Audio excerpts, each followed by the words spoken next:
Hi, welcome back to Tiny Classrooms Live. Hi, the doctor here, Don Zulu in Taos, New Mexico. And I'm Artie Nathan, the HR guy here in the Adirondack Mountains. And our topic today is learning on the fly in times of crisis. Interesting subject. Learning on the fly is pretty useful, frankly, when you're faced with the unknown. A big problem, a big crisis, filled with the demand for change and adaptation. You're really always learning on the fly, aren't you?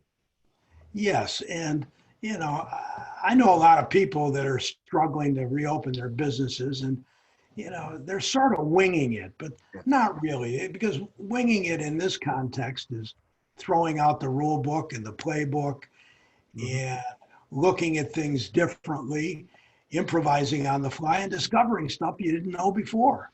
Yeah, I mean, they tend to be, at least the folks you and I know, leaders that we know, they study like mad, they read voraciously, they network with everybody they know who can maybe give them a new idea or a different take on the problem, and something that can alter or improve their insight and their perspective and their experience.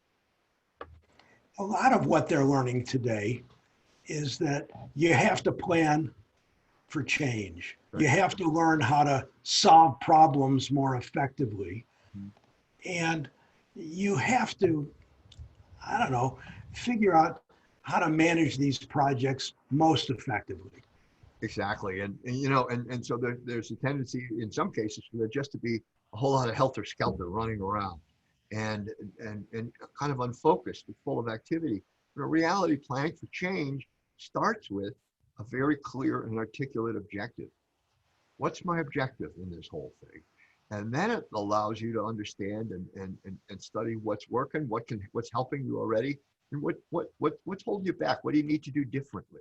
And how are you going to do it? But if you don't have an objective, we both know very well, you're not going anywhere. And once you know your objectives, you have to solve the problem of how to get there.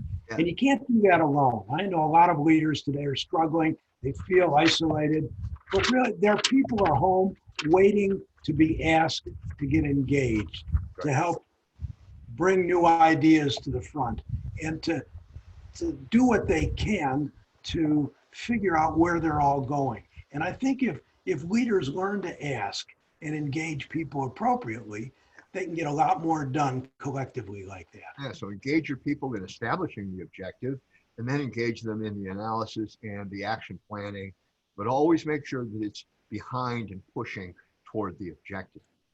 So it's very good. And you've got to delegate. There's no question about it. This is too much for any one person. And when you're delegating, make sure that your instructions are clear.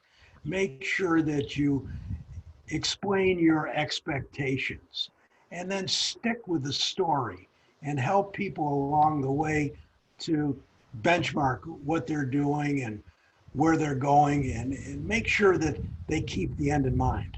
Oh, that's absolutely right.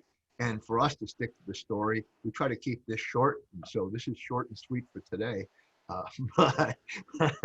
but a good subject that we should really pay attention to. So thank you for being here. Thanks. We'll see you again soon.